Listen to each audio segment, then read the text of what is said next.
21. The main object of running a tie line is. Tie line का मुख्य उद्देश्य,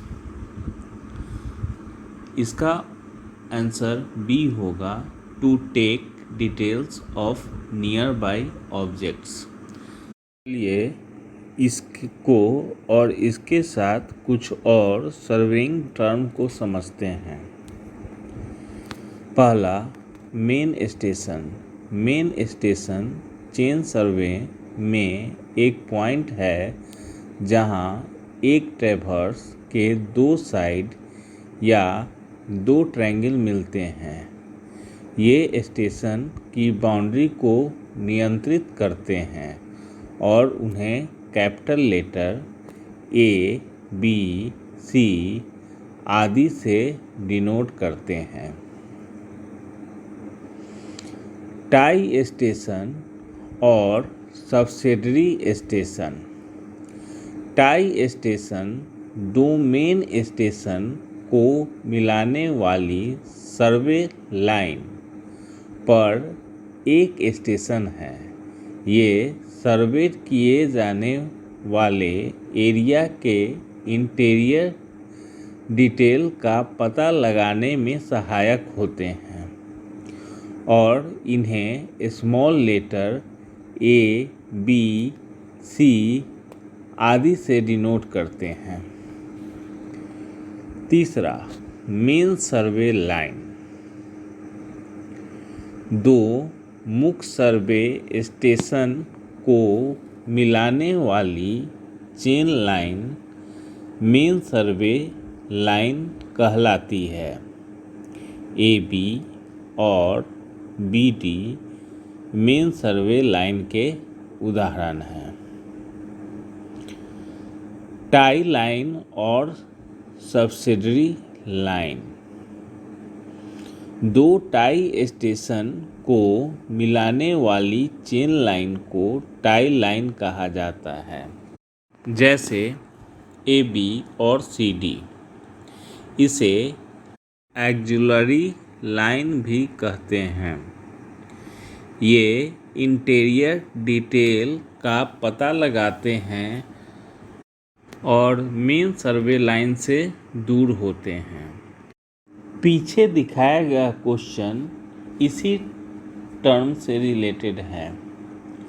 इस पिक्चर में आप देख सकते हैं ए बी, जहाँ टाई लाइन है उसके अंदर पॉन्ड आता है, तो ये टाई लाइन ए बी उस पॉन्ड का डिटेल देगा।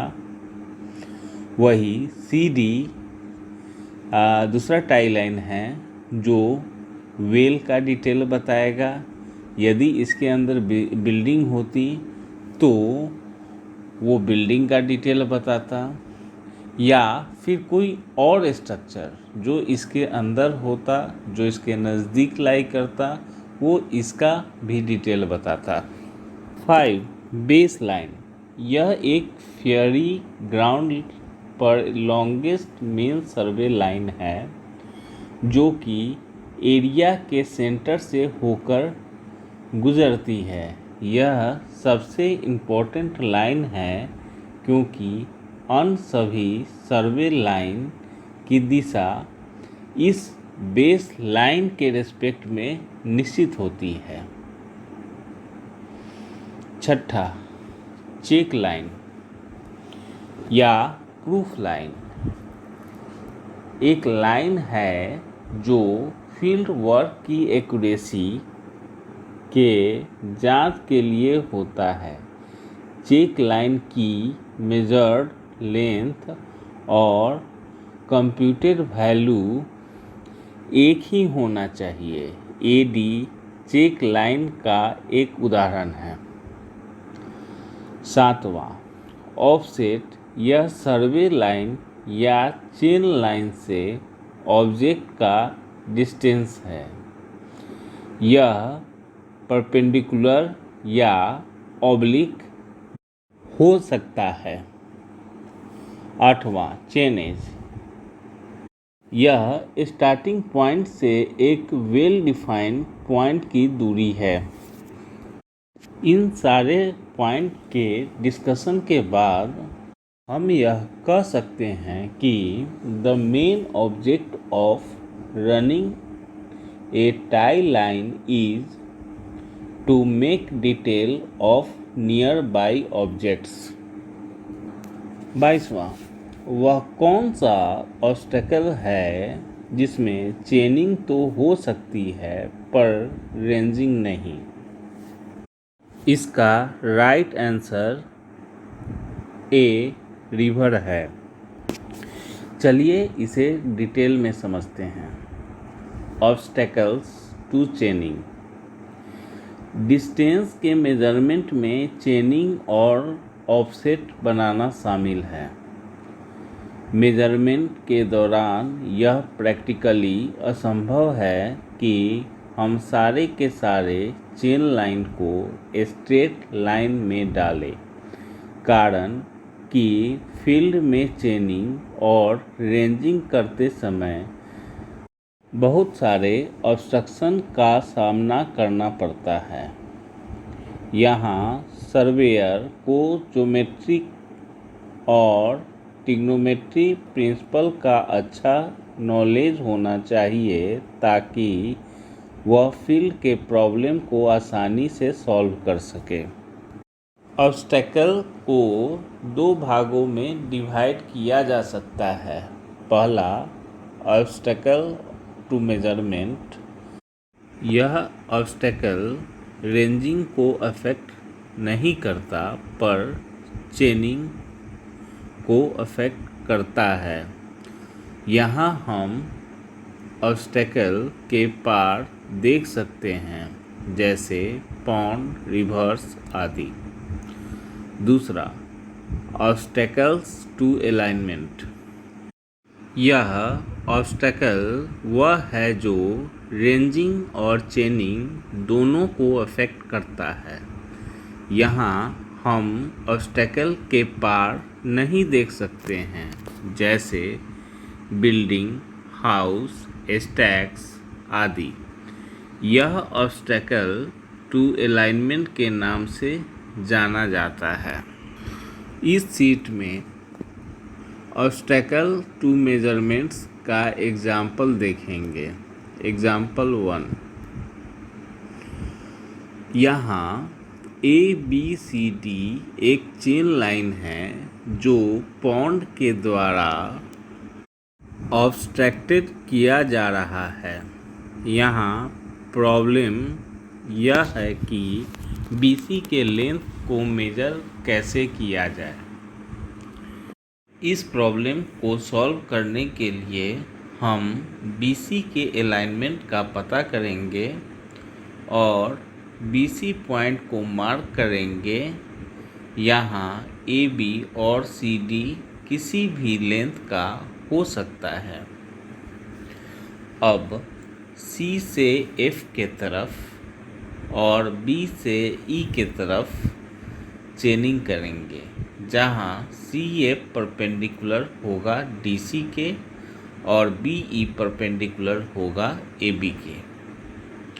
यहाँ BC इक्वल टू EF होगा और EF आसानी से मेज़र किया जा सकता है। एग्जाम्पल 2, यहाँ DAB एक चेन लाइन है जो पॉन्ड के द्वारा ऑब्स्ट्रक्टेड किया जा रहा है। यहाँ AC सुविधा अनुसार किसी भी लेंथ का लिया जा सकता है। यहाँ रेंजिंग के मदद से AC AB के परपेंडिकुलर और DC BC के परपेंडिकुलर किया जाएगा। यहाँ ABC और DCA सिमिलर ट्रायंगल होंगे, तो AC divided by AD equal to AB divided by AC, जो कि AC square equal to AD into AB होगा। यहाँ AD और AC का वैल्यू का पता है तो AB की वैल्यू आसानी से निकाल ली जाएगी। एग्जाम्पल 3, यहाँ HJ इजकल टू HI और HK इजकल टू HB है। यहाँ JK और AH लाइन जहाँ मिलेंगे वह पॉइंट L होगा। सारे पॉइंट को मिलाने के बाद फाइनली जो फिगर कंस्ट्रक्ट होगा उसमें ट्रायंगल KLH और ट्रायंगल ABH सिमिलर और इक्वल होंगे। इसलिए AB इजकल टू KL होगा। यहाँ KL को इजीली मेजर किया जा सकता है। अब हम ऑब्स्टेकल ऑफ अलाइनमेंट को देखेंगे। इस पिक्चर में EC इजकल टू CB और DC इजकल टू CA बनेगा, जिससे ट्रायंगल DCE सिमिलर होगा ट्रायंगल DCA के। इसलिए AB इजकल टू DE होगा। दूसरे वाले पिक्चर में यहाँ ट्रायंगल FGH सिमिलर है FED के, इसलिए यहाँ DE सिमिलर ट्रायंगल थ्योरम से निकाला जा सकता है। Question 23, a building is an obstacle to. यहाँ इसका आंसर क्लियर है, C होगा, वो chaining and ranging. Optical square और प्रिज्म स्क्वायर के बीच मेन डिफरेंस क्या है? ऑप्टिकल स्क्वायर एक छोटा हैंड इंस्ट्रूमेंट जो राइट एंगल सेट करता है। Cylindrical metal box 50 mm diameter का होता है, जो कि 12.5 mm गहरा होता है।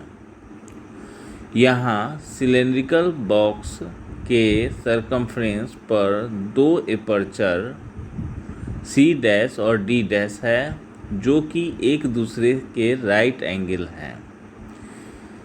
यहाँ C' के diametrically opposite small eye hole E है। यहाँ दो मिरर 45 डिग्री के एंगल से एक दूसरे पर इंक्लाइंड है। मिरर A हॉरिजॉन मिरर कहलाता है, जिसका ऊपर का हाफ पोर्शन सिल्वर पॉलिश है, जबकि निचला भाग प्लेन ग्लास होता है। आई होल E के अपोजिट होता है और EC से 120 डिग्री का एंगल बनाता है। जब ऑब्जेक्ट पॉइंट C पर होता है तो उसका इमेज प्लेन मिरर के थ्रू डायरेक्ट हमारे आँखों को दिखता है। जबकि कोई ऑब्जेक्ट D पर है तो वह इंडेक्स मिरर B होते हुए मिरर A से हमारे आँखों पर रिफ्लेक्ट होता है। पिक्चर में आप देख सकते हैं, यहाँ ऑब्जेक्ट D है, यहाँ ऑब्जेक्ट C है। C वाला ऑब्जेक्ट डायरेक्ट हमारे आँखों को दिखेगा, जबकि D वाला ऑब्जेक्ट B से होते हुए A पर जाएगा और वहाँ से रिफ्लेक्ट होके हमारे आई पर आएगा। ऑब्जेक्ट C और D इंस्ट्रूमेंट में ओवरलैप कर रहे हों तो हम समझेंगे CH परपेंडिकुलर होगा HD के। नोट, इंस्ट्रूमेंट में एरर होने पर मैन्युअली इसे एडजस्ट किया जा सकता है। Prism square. Prism square, optical square और प्रिज्म स्क्वायर सेम प्रिंसिपल पर वर्क करते हैं। इसका मेन एडवांटेज यह है कि इसकी एंगल फिक्स होती है, जबकि ऑप्टिकल स्क्वायर में एंगल का एडजस्टमेंट करना पड़ सकता है। अब हम अपने क्वेश्चन पर आते हैं। The main difference between an optical square and prism square is that no adjustment is required in a prism square, since the angle between the reflecting surface cannot be changed. Question 25. The angle of intersection of the two plane mirrors of an optical square is. Optical square में दो plane mirror के बीच का angle कितना होगा? आप इस picture में देख सकते हैं ए और बी दो मिरर है जो कि जी पॉइंट पर मीट कर रहा है और उनके बीच एंगल 45 डिग्री है। यहाँ राइट आंसर बी 45 डिग्री होगा। ऑफसेट का अलाउएबल लेंथ डिपेंड करता है A. Degree of accuracy.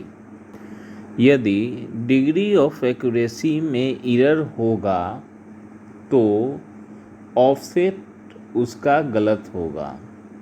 B. Method of setting out the perpendicular and nature of the ground. यदि नेचर ऑफ ग्राउंड मेरा सही नहीं है तो उस केस में भी मेरा ऑफसेट सही नहीं आएगा। तीसरा सी. Scale of plotting. इस केस में भी मेरा ऑफसेट सही नहीं आएगा, इसलिए इसका राइट आंसर डी होगा, all of the above. Offset, यह किसी ऑब्जेक्ट का सर्वे लाइन से डिस्टेंस होता है। यह परपेंडिकुलर या ऑब्लिक हो सकता है। फ्रेंच क्रॉस स्टाफ से किस एंगल को सेट किया जा सकता है? फ्रेंच क्रॉस स्टाफ में 8 सील्ट होंगे और हर एक सील्ट सेंटर पॉइंट से 45 डिग्री का एंगल बनाता है। नीचे दिखाए गए पिक्चर में आप देख सकते हैं ऑक्टागोनल को 8 डिफरेंट सेगमेंट में डिवाइड किया गया है, जिसमें हर एक सेगमेंट का एंगुलर वैल्यू 45 डिग्री है। तो इसलिए हम यहाँ कहेंगे कि फ्रेंच क्रॉस स्टाफ 45 डिग्री और 90 डिग्री दोनों बनाने में कैपेबल है। राइट साइड वाले पिक्चर में ए ओपन क्रॉस स्टाफ जो केवल 90 डिग्री का सर्वे लाइन बना सकता है। फ्रेंच क्रॉस स्टाफ ये 45 डिग्री और 90 डिग्री दोनों में से कोई बना सकता है। और तीसरा है एडजस्टेबल क्रॉस स्टाफ, यह किसी भी angle. Question 28. Which of the following method of offset involves less measurement on the ground? कौन से ऑफसेट के मेथड में हमें ग्राउंड पर कम मेजरमेंट करना पड़ता है? नीचे दिखाए गए पिक्चर में आप देख सकते हैं परपेंडिकुलर ऑफसेट के लिए हमें P1 से P को मेजर करना पड़ेगा, जबकि ऑब्लिक ऑफसेट के लिए हमको PQ मेजर करना पड़ेगा।